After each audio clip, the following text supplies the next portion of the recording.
بسم الله والصلاة والسلام على الرحمة المهداة ونعمة المزدى نبينا محمد صلى الله عليه وعلى آله وأصحابه ومن تبعهم بإحسان إلى يوم الدين أما بعد السلام عليكم ورحمة الله وبركاته. ‘Yan uwa masu kallo da sauraro, barkanmu da sake saduwa a cikin wannan gidan TV mai tarin albarka Africa TV3 a wannan guzurin mai azumi. Daga cikin abin da mai azumi yake bukata a rayuwarsa ya zama masa guzuri shine kintatar abin da zai sa Allah ya yarda da shi a cikin wannan wata mai albarka. Wajibi ne ga dukkan mutum musulmi ya kintace abin da zai aiwatar wanda Allah zai yarda da shi musamman a cikin wannan wata mai albarka mai alfarma.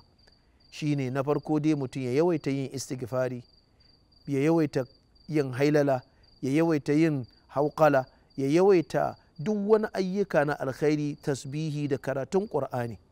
In ka iya karatun ƙur'ani, to wannan watan aka saukar da ƙur'ani, ka lizimci karanta ta don darajarka da matsayinka ya ƙaro a wajen Allah. Baka iya karatun ƙur'ani ba, to babu laifi ka koya a cikin wannan wata a hankali har ka iya. Haka kuma a wannan wata idan mai dukiya ne kai, ka ciyar da dukiyarka.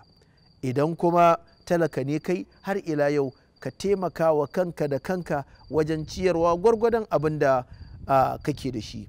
Musamman 'yan uwa masu hali a cikin irin wannan wata, wajibi ne a taimaka wa 'yan uwa mabukata, saboda a irin wannan hali da ake ciki na wannan annoba ta corona, mutane suna da bukatan wato tallafi saboda dalilin wannan annoba Allah subhanahu wa ta'ala ya jarabci al'umma da yawa sun rasa dukiyarsu, da yawa sun rasa sana'arsu, da yawa ma ayyukansu wato baya hannunsu ta dalilin wannan.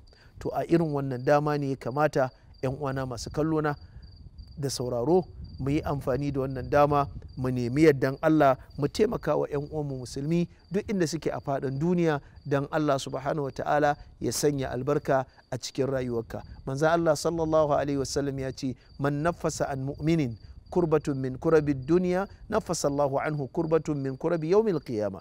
Duk wanda ya kwaranye wa mumini bakin ciki daga cikin bakin cikin rayuwarsa ta duniya, Allah zai kwaranye mai bakin ciki daga cikin bakin cikin rayuwarsa ta duniya da lahira. Bi ma'ana duk wani damuwa a cikin iyalanka, duk wani damuwa a wajen sana'arka, duk wani damuwa a wajen kasuwancinka, hada-hadar rayuwarka, in dai kai mai dukiya ne, ka taimaka ka kwaranye ma wani talaka, wani mabukaci damuwa, musamman a cikin wannan wata. Kila kai ka ci kaji, ka ci kifi, ka ci farfesu, wani yana nan dabino ma sai an 'yan masa sannan yake iya sawa a baki, in ban da ruwa ba abin da yake iya samu. Saboda haka ka taimaka wa bayan Allah, kai ma Allah subhanahu wa ta'ala zai taimaka maka, saboda manzon Allah sallallahu alaihi wasallam ya ce, wallahu fi auni al-abd ma kana al-abdu fi auni akhi.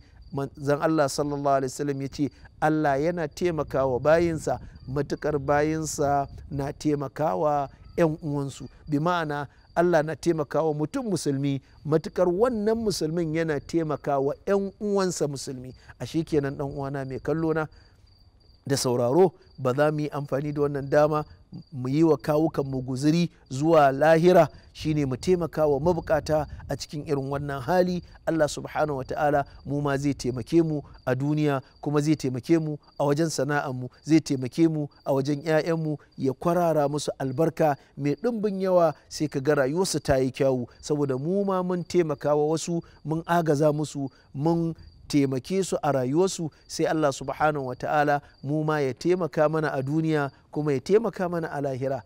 Dan uwana mai kallona da saurarona, ya kamata mu ribaci wannan dama, mu taimaka wa junanmu don mu samu guziri da zai kai mu samun yardan Allah subhanahu wata'ala, musamman a cikin wannan wata mai tarin albarka, wata ta Ramadana, wato wata mai alfarma, wanda Allah kowace rana yana 'yanta bayinsa daga wuta, yana shigar da su aljanna.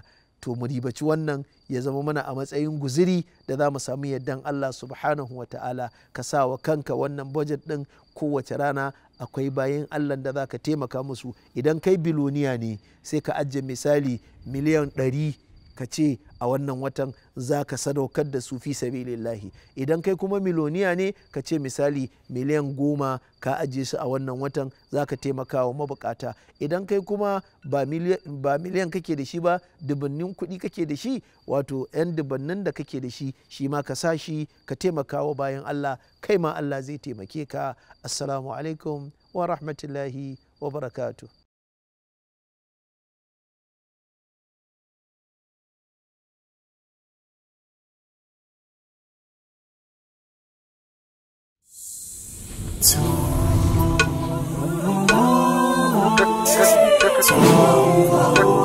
Thank you.